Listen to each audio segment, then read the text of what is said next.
S, வீடு, schools, hotels, store room இங்கெல்லாம் partition wall கட்டணும்னாலும் இப்போ பில்டிங் ஓனர்ஸோட first choice Renocon Rapid Wall Panels.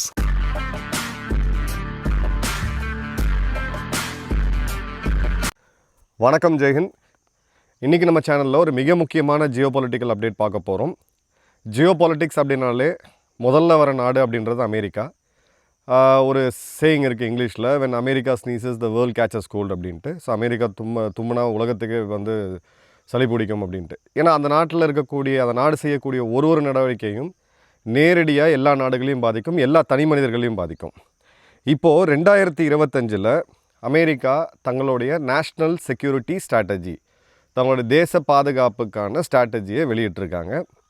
இது பைடன் காலத்தில் ஒரு முறை வெளியிடப்பட்டுச்சு. இது பேசிக்கலாக என்னென்னா, அந்த நாட்டோடைய அதிபர், இப்போ இருக்கக்கூடிய அதிபர் அடுத்த 4 வருடங்களுக்கு நாட்டை எப்படி எடுத்துகிட்டு போக போகிறாரு, அவங்களுக்கு என்ன விதமான பாதுகாப்பு அச்சுறுத்தல் இருக்குது, உலக நிகழ்வுகள் என்ன, அலையன்சஸ் என்ன, யாரை எதிரியாக ஃபிக்ஸ் பண்ணுறாங்க அப்படின்ற ஒரு மிக மிக முக்கியமான டாக்குமெண்ட். இது இப்போது பப்ளிஷ் பண்ணியிருக்காங்க. இந்த இடத்துல ஒரு மிகப்பெரிய டேர்னிங் பாயிண்ட் அப்படின்றது நடந்திருக்கு. ஏன்னா 2019 இது நடந்திருக்கணும், ட்ரம்ப் அப்போ அதிபராக இருக்கும் பொழுது.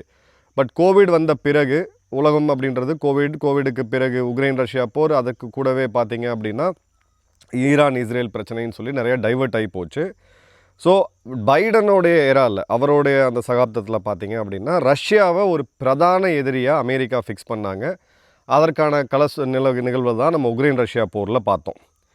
இப்போது அந்த போஸ்ட் கோல்டு வார் ஏராலேருந்து கம்ப்ளீட்டாக ட்ரிஃப்ட் ஆகி இப்போ டிசம்பர் 4 இவங்க வெளியிட்டிருக்கக்கூடியது அந்த ஸ்ட்ராட்டஜிக்காக ஒரு பெரிய ஷிஃப்ட் அப்படி கிளியராக தெரியுது. இப்போது ரஷ்யா கூட ஸ்ட்ராட்டஜிக் ஸ்டெபிலிட்டி அப்படின்ற வார்த்தையை பயன்படுத்தியிருக்காங்க. ரஷ்யா எதிரி கிடையாது, ரஷ்யா ஒரு பவர், அவங்களுக்கு கூட ஒரு ஸ்டெபிலிட்டி மெயின்டைன் பண்ணணும், ரஷ்யா கூட சண்டை போடக்கூடாது சிம்பிள் டேர்ம்ஸில் அப்படின்றது அங்கே மிக முக்கியமான ஒரு பாயிண்ட்டு. அதே மாதிரி அமெரிக்காவோடைய இன்ட்ரெஸ்ட் ஐரோப்பா பார்த்திங்கன்னா கிட்டத்தட்ட அமெரிக்காவோடைய கட்டுப்பாட்டில் தான் இருக்கிறாங்க. ஸோ அந்த இடத்துலையுமே அவங்க ஒரு கிளியர் கட்டான விட்ராயல் காமிக்கிறது தெரியுது.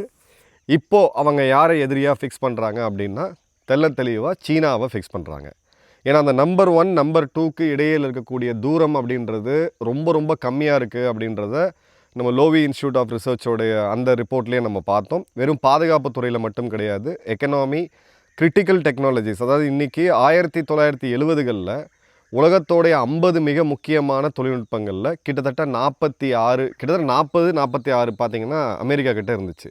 இன்றைக்கி உலகத்திலோடைய 56 கிரிட்டிக்கல் டெக்னாலஜியில் கிட்டத்தட்ட 36க்கும் அதிகமாக இன்றைக்கி சைனா லீடிங்கில் இருக்காங்க. ஏஐலேருந்து குவாண்டம் கம்ப்யூட்டிங்லேருந்து பல இடங்களில் அமெரிக்கா இப்போ பின்தங்கி இருக்குது. ஸோ இந்த இடத்துல அவங்க ரீகாலிபிரேட் பண்ணிவிட்டு இப்போது அந்த நாட்டோவுடைய உருவாக்கமே சோவியத்துக்கு எதிரானது. சோவியத்துக்கு பிறகு ரஷ்யாவை மையமாக எதிரியாக வச்சு நாட்டோவை விரிவாக்குனாங்க. கிட்டத்தட்ட 38 நாடுகள், ரஷ்யாவுடைய அண்டை நாடான போலாந்து கூட இப்போ நாட்டோவில் இருக்கிறத பார்க்குறோம். இப்போ நாட்டோவுடைய பாலிட்டிக்ஸும் மிகப்பெரிய லெவலில் மாறப்போகுது அப்படின்றத நம்ம பார்க்கலாம். அதே மாதிரி பார்த்திங்கன்னா உக்ரைனுக்கு இப்போ இவங்க கொடுத்துருக்கக்கூடிய அமைதி ஒப்பந்தம் அப்படின்றது ஜெலன்ஸ்கி இதுக்கு ஒத்துக்காட்டி இதை நாங்கள் வேறு விதமாக ஹேண்டில் பண்ணுவோம், எந்த விதமான உதவிகளையும் அமெரிக்கா உக்ரைனுக்கு தெரியும் சொல்ல நட்டாத்தில் விட்டாங்க, நட்டாத்தில் விட்டுருவோம், நீங்களாச்சு ஐரோப்பாச்சு ஏதோ பண்ணிக்கோங்க அப்படின்ற சூழ்நிலையும் இன்றைக்கி இருக்குது. இப்போது 2025 இந்த நேஷ்னல் செக்யூரிட்டி ஸ்ட்ராட்டஜி அப்படின்றது கிளியர் கட்டாக மன்ரோ டாக்ட்ரைன்னு சொல்லுவாங்க. இந்த மன்ரோ டாக்ட்ரைன், இந்த 33 பேஜ் டாக்குமெண்ட் இதில் மன்ரோ டாக்ட்ரைனை கிட்டத்தட்ட இவங்க பிரதிபலிக்கிறாங்க அப்படின்னு பார்ப்போம். அதாவது இப்போ மன்ரோ டாக்ட்ரைன்றது ஐரோப்பாவுக்கு இருக்கக்கூடிய செக்யூரிட்டி கமிட்மெண்ட், அந்த நாடுகளுடைய பாதுகாப்பு உறுதியை, அந்த உறுதியிலிருந்து அமெரிக்கா விலகுது அப்படின்றத நம்ம தெளிவாக பார்க்கலாம். இது ஏற்கனவே இலைமறை காய்மறை இருந்துச்சு, இப்போ இதை ஓப்பனாகவே அவங்க போட்டிருக்காங்க. அதே மாதிரி பார்த்தீங்க அப்படின்னா இந்த சிவிலைசேஷன் எரேஷர் அப்படின்றது ஐரோப்பாவில் நடந்துகிட்டு இருக்குது. ஐரோப்பாவுக்குன்னு ஒரு கலாச்சாரம் இருக்குது, அவங்களுக்குன்னு ஒரு பண்பாடு இருக்குது. அளவுக்கு அதிகமாக வெளியிலிருந்து வந்தவங்க, குறிப்பாக மிடில் ஈஸ்ட்டில் நடந்த யுத்தங்கள், அதன் பிறகு இந்த ஐரோப்பிய நாடுகள் மிடில் ஈஸ்ட்லேருந்து வந்தவங்களை நிறையா பேர் அகதிகளாக எடுத்தது, இன்றைக்கி அவங்க ஒரு பெரிய த்ரெட்டாக மாறிக்கிட்டு இருக்காங்க அப்படின்றாங்க. ஸோ இது சிம்பிளாக சொல்லணும் அப்படின்னு சொன்னிங்கன்னா ஐரோப்பா ஒரு சிவில் வாரை நோக்கி போயிட்டுருக்கு அப்படின்றது தான் மிக மிக முக்கியமான ஒரு பாயிண்ட்டு. இப்போது இந்த பாலிசி அவங்க ரிலீஸ் பண்ண உடனடியாக இதை யார் பாராட்டுறாங்கன்னு பார்த்தீங்கன்னா ரஷ்யா. கிரெம்லினோடைய ஸ்போக்ஸ் பர்சன் டிமிட்ரி பெஸ்கோ அவர்கள் இதை ரொம்ப அஃபிஷியலாக வெல்கம் பண்ணுறாரு. இந்த பாலிசி நல்லது, அவரோட வார்த்தைகளை நல்லா கவனிக்கணும். Largely consistent with our vision. எங்களுடைய தொலைநோக்கு பார்வை எப்படி இருக்கோ அதே பார்வை தான் இதுலேயுமே இருக்குது அப்படின்னு சொல்கிறாங்க. ஸோ அமெரிக்காவும் ரஷ்யாவும் கிட்டத்தட்ட ஒரே மொழியில் பேசுகிறது அப்படின்றது உலகப்போருக்கு பிறகு நம்ம இப்போ பார்க்குறோம். அடுத்தது ஐரோப்பாவுடைய ரியாக்ஷன்ஸ் பார்த்தீங்க அப்படின்னா, ஜெர்மனியோடைய ஃபாரின் மினிஸ்டர் ஜோகன் என்ன சொல்கிறாருன்னா, வாஷிங்டனுடைய அவுட் சைட் அட்வைஸ், நீங்கள் வெளியிலிருந்து கொடுக்கக்கூடிய அட்வைஸை நாங்கள் வந்து நிராகரிக்கிறோம்.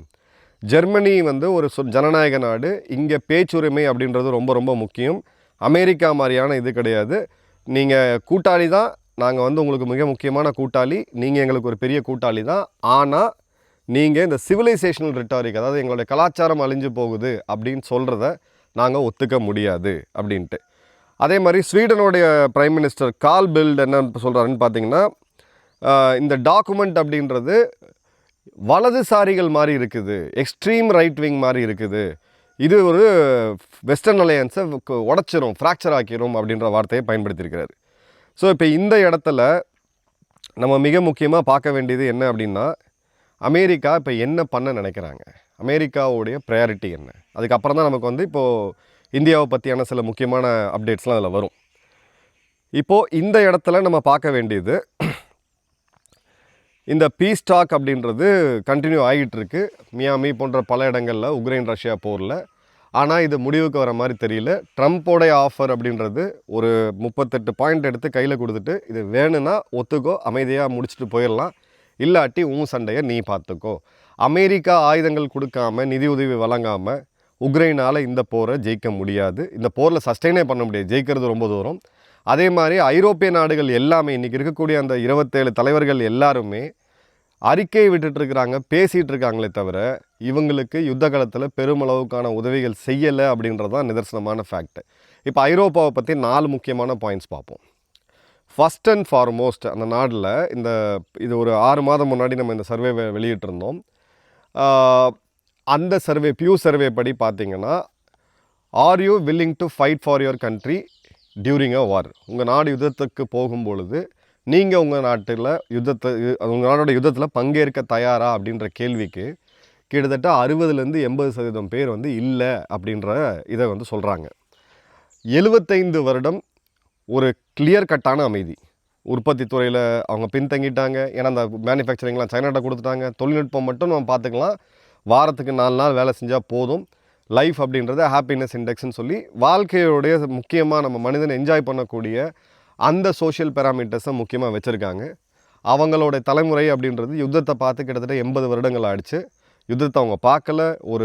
ஒரு பீரங்கியோட குண்டு வந்து விழுந்து அதோட தாக்கம் எப்படி இருக்குன்ற மாதிரியான எந்த ஒரு இதுவுமே கிடையாது. ஸோ இப்போ அவங்க இராணுவத்துக்கு மிகப்பெரிய பற்றாக்குறை இருக்குது. ஜெர்மனியில் இப்போ வாலண்டரி மிலிட்ரி சர்வீஸ்ன்ற அளவுக்கு அவங்க போயிட்டாங்க. பிரிட்டிஷால் ஒரு காலத்தில் உலகத்தையே ஆட்டி படைத்த பிரிட்டிஷ் இராணுவத்தில் இன்றைக்கி 1 லட்சம் பேரை திரட்டுறதுக்கு வந்து அவங்க திறனிட்டு இருக்கிறாங்க. அடுத்தது பார்த்திங்கன்னா, ஐரோப்பாவுடைய பொருளாதாரம் மிகப்பெரிய லெவலில் பின்தங்கி இருக்குது. அவங்களுடைய சோஷியல் செக்யூரிட்டி ஸ்கீம்ஸ், அதாவது மக்களுக்கு உண்டான சமூக பாதுகாப்பு, இந்த மாதிரியான திட்டங்கள் எல்லாமே இன்றைக்கி ஃபண்ட்ஸ் எல்லாமே இருக்குது. இந்தியர்கள் ஆயிரக்கணக்கான லட்சக்கணக்கான பேர் போய் இந்தியர்கள் அங்கே போகிறாங்க, அங்கே போய் வேலை செய்கிறாங்க ஐரோப்பாவில்னா, எல்லாருமே டேக்ஸ் ப்ராக்கெட்டில் அதிகமாக இருக்கிறாங்க. இப்போ உதாரணத்துக்கு யூகேயில் நீங்கள் பார்த்தீங்க அப்படின்னா, பிஆர் அப்ளை பண்ணுறதுக்கே வந்து 10 வருஷம் வேணும், மினிமம் நீங்கள் 50,000 பவுண்ட் நீங்கள் சம்பாதிக்கணுன்ற க்ரைட்டீரியெல்லாம் மாற்றிருக்கிறாங்க. அந்த நாடுகளே பார்த்திங்கன்னா ஆக்சுவலாக வெளியிலேருந்து, குறிப்பாக இந்தியாவிலேருந்து போகக்கூடியவங்க கட்டக்கூடிய வரியில் இயங்கிக்கிட்டு இருக்காங்க. அவங்க சோஷியல் செக்யூரிட்டி ஸ்கீம் அப்படின்றது இன்றைக்கி திணறிட்டு இருக்கு. அதனால தான் ஐரோப்பாவில் உள்ளே இருக்கக்கூடிய நாடுகளே உலகத்தோடைய தங்கத்தோடைய பாதுகாவலனாக இருந்த யூகேட்டிருந்து தங்கங்களை இன்றைக்கி வெளியில் எடுக்க ஆரம்பிச்சிட்டாங்க. இந்தியாவும் பார்த்திங்க அப்படின்னா தங்கத்தை வெளியில் எடுக்க ஆரம்பிச்சிருக்காங்க. 3வது, அங்கே இருக்கக்கூடிய மைக்ரண்ட் இஷ்யூ. பல இடங்களில் பின்கோட் லெவலில் நீங்கள் பார்த்தீங்க அப்படின்னா டெமோகிராஃபி கம்ப்ளீட்டாக சேஞ்ச் ஆகிருக்கு. அங்கே உள்ளுக்குள்ளே இருக்கவங்களுக்கும் இந்த ஒரு வெளியிலேருந்து வந்தவங்களுக்கும், குறிப்பாக மிடில் ஈஸ்ட்லேருந்து வந்து அங்கே செட்டில் ஆனவங்களுக்கும் மிகப்பெரிய மோதல்கள் தொடர்ந்து நடந்துகிட்டு இருக்கிறத நம்ம பார்க்குறோம். 4வது, இன்றைக்கி ரஷ்யாவுக்கு இருக்கக்கூடிய போர் அனுபவம் கிட்டத்தட்ட 3 வருடம். ரஷ்யா இவங்க வந்து எக்கனாமிக்கலாக வீக் ஆகிடுவாங்க அப்படின்னு பார்த்தாங்க. எக்கனாமிக்கலாக ரஷ்யா வீக் ஆகிருக்கு, ஆனால் இவங்க எதிர்பார்த்த அளவுக்கு ஆகலை. ரஷ்யாவால் அடுத்தது போலாந்து போன்ற நாடுகள் மேலே தாக்குதல் நடத்த முடியும். ஸோ ரஷ்யாவுக்கு எதிராக ஒரு படையை திரட்டி அமெரிக்கா இல்லாத ஒரு நேட்டோவை உருவாக்க முடியுமானா அதுலேயும் அவங்களால முடியல. ஏன்னா அந்த கிளாஸ் ஆஃப் தலைவர்கள் இன்றைக்கி இல்லை. வின்சென்ட் சர்ச்சில் போன்றவர்களோ, இல்லை இன்றைக்கி வந்து நாசி படைகளை அன்றைக்கி லீட் பண்ணிகிட்டு இருந்த ஹிட்லரோ இல்லை முசோலினியோ யாருமே அங்கே வந்து இல்லை. இன்றைக்கி அவங்க தலைவர்கள் எல்லாமே பார்த்தீங்க அப்படின்னா டெமோக்ரஸி அதிகமாக பேசுவாங்க, பேச்சுரிமை பற்றி பேசுவாங்க. பட் அவங்களுக்கு அந்த கலாச்சாரம் அப்படின்றது எரோட் ஆகிட்டு இருக்கிறது ரொம்ப தெளிவாகவே தெரியுது. இந்த முன்னெடுப்பு அப்படின்றது அமெரிக்கா, நாட்டோ, இந்த நாடுகளை அதாவது நாட்டோ நாடுகளை, குறிப்பாக ஐரோப்பிய நாடுகளை நீங்கள் உங்கள் பாதுகாப்பை உறுதி செய்யணும். ஏன்னா இப்போ பீட்டர் எக்ஸெட் பேசும்போது ஒரு இன்டர்வியூவில் சொல்கிறாரு, அலைஸ் ஆர் நாட் கிட்ஸ் அப்படின்றார். நீங்கள் குழந்தைங்க கிடையாது, உங்கள் எல்லாத்துக்கும் நாங்கள் வந்து ஊட்டி கொடுத்துட்ருக்க முடியாது, நாங்கள் வந்து உங்களை வந்து வளர்த்துட்ருக்க முடியாதுன்னு சொல்லிட்டு. இப்போது நான் நேட்டோ அலையாக இருக்கக்கூடிய தென்கொரியா டிஃபென்ஸ் பட்ஜெட்டை 3.5% கமிட் பண்ணியிருக்கிறாங்க. இப்போது 3.5% நீங்கள் மினிமம் பண்ணியே தான் ஆகணும் அப்படின்றது அமெரிக்காவுடைய மேண்டேட்டு. அதுவுமே அமெரிக்கா வீரர்கள் வந்து இவங்களுக்காக சண்டை போடுவாங்க அப்படின்ற அந்த நாட்டோவுடைய ஷரத் 13 ஆர்டிகல் 13 அப்படின்றது பார்த்திங்கன்னா இப்போ அதுவே டான்ஸ் ஆடிக்கிட்டு இருக்குது. அதுலேயும் ஒரு பெரிய கேள்விக்குறி அப்படின்றது இருக்குது.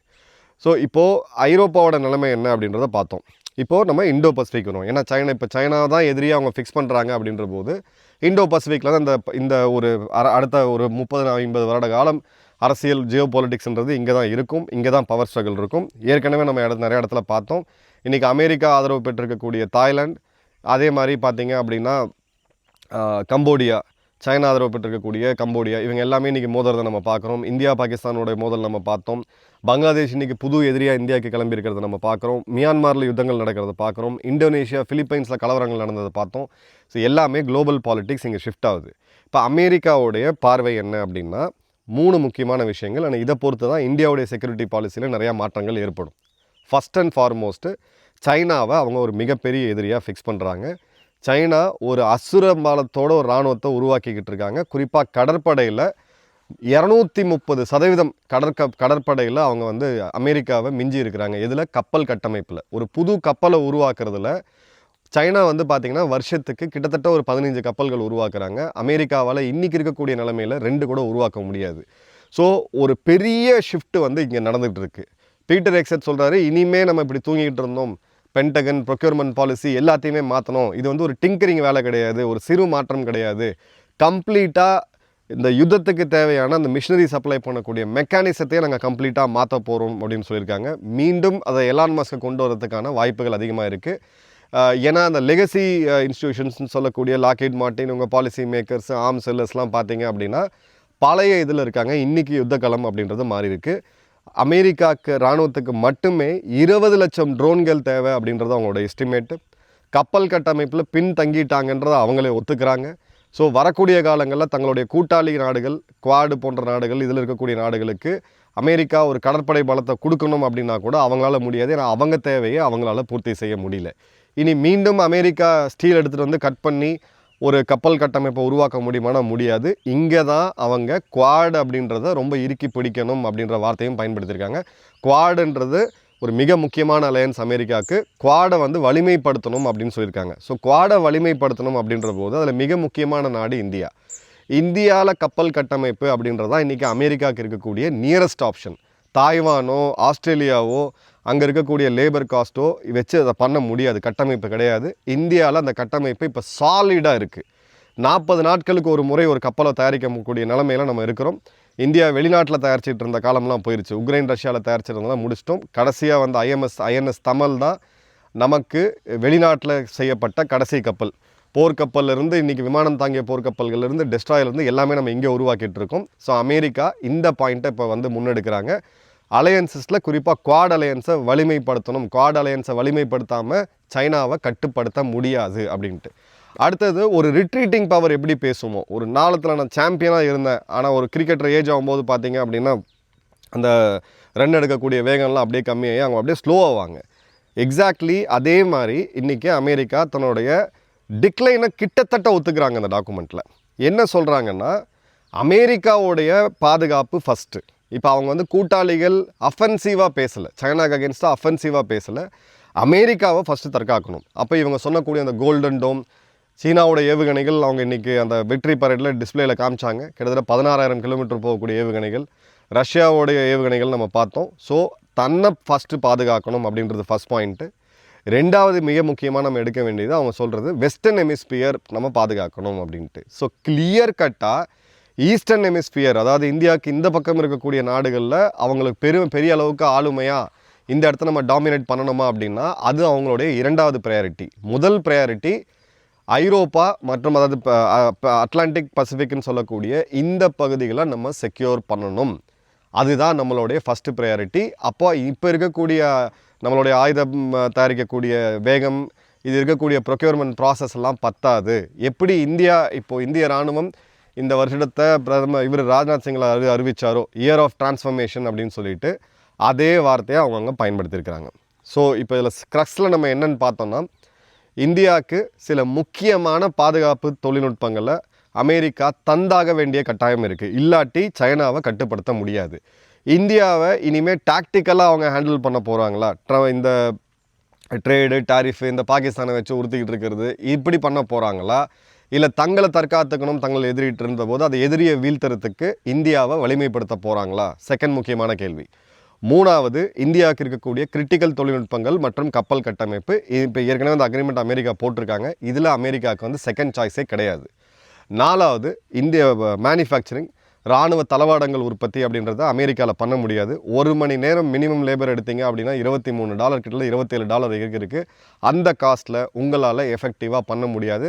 அதற்கான திறனும் அமெரிக்காட்ட கிடையாது. ஸோ ஒன்று, நீங்கள் இங்கேருந்து ஆட்களை எடுத்து அதிகமாக வீசாக்களை கொடுத்து அங்கே ஏதாவது பண்ணக்கூடிய வாய்ப்புகளை நீங்கள் கொண்டு வரணும். இல்லாட்டி இந்தியாவில் தான் இந்த ஜாயிண்ட் வெஞ்சர்ஸை கொண்டு வந்து கூட்டவாக இங்கே தயாரிக்கக்கூடிய வேலைகளை பண்ணணும். ஸோ அந்த இடத்துல இந்தியாவுக்கு ஒரு பெரிய அட்வான்டேஜ் இருக்குது.